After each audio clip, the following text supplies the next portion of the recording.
Bonjour. Aujourd'hui on va faire un cataplasme avec de l'argile. Aujourd'hui c'est de l'argile blanche, mais normalement j'utilise de l'argile verte. Là j'en ai encore, il faut que je la termine. Donc c'est de l'argile normalement biologique, d'accord? Ça se présente en poudre. Comment on fait un cataplasme? Alors tous les bienfaits vous les aurez sur le site internet, mais pour le moment, explication.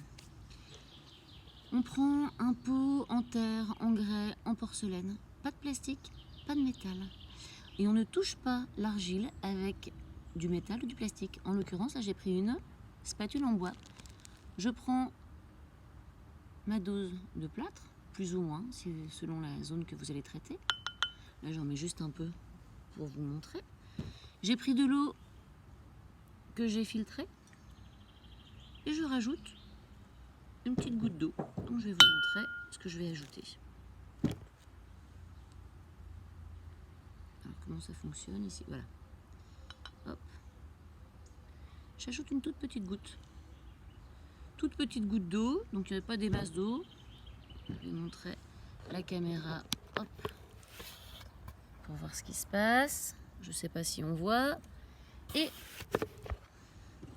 je vais mélanger. Je mélange.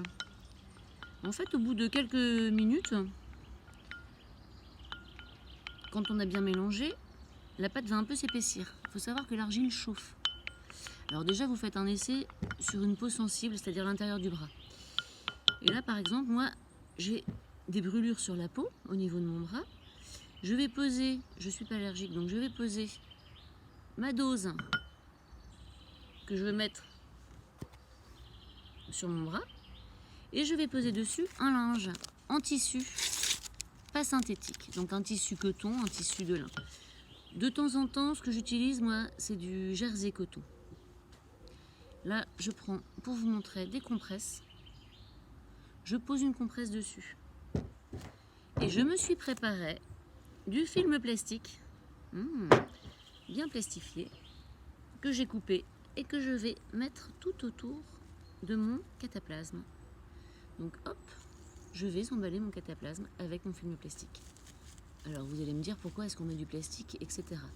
L'argile n'est pas en contact avec le plastique, on est bien d'accord. On a notre compresse, voire deux compresses, ou le tissu entre le plastique et l'argile. Le plastique, il va servir à une chose, à empêcher l'argile de sécher. Parce qu'il est très important que l'argile ne sèche pas. Pour que les bienfaits passent la peau, il faut que l'argile soit humide. Et vous laissez reposer. Alors en général, quand je me fais un cataplasme comme ça, je le garde la nuit. Mais si la personne, par exemple, a une brûlure et qu'elle se fait un cataplasme et que ça la brûle encore plus, elle enlève le cataplasme. En général, l'argile, c'est un antiseptique en fait pour votre peau. Donc c'est toujours très intéressant d'essayer de faire des cataplasmes d'argile. Maintenant, demandez toujours à votre médecin si jamais c'est pas recommandé pour vous. Mais après avoir subi une chirurgie, c'est intéressant aussi de se faire des cataplasmes d'argile pour la régénérescence des tissus. Bonne journée!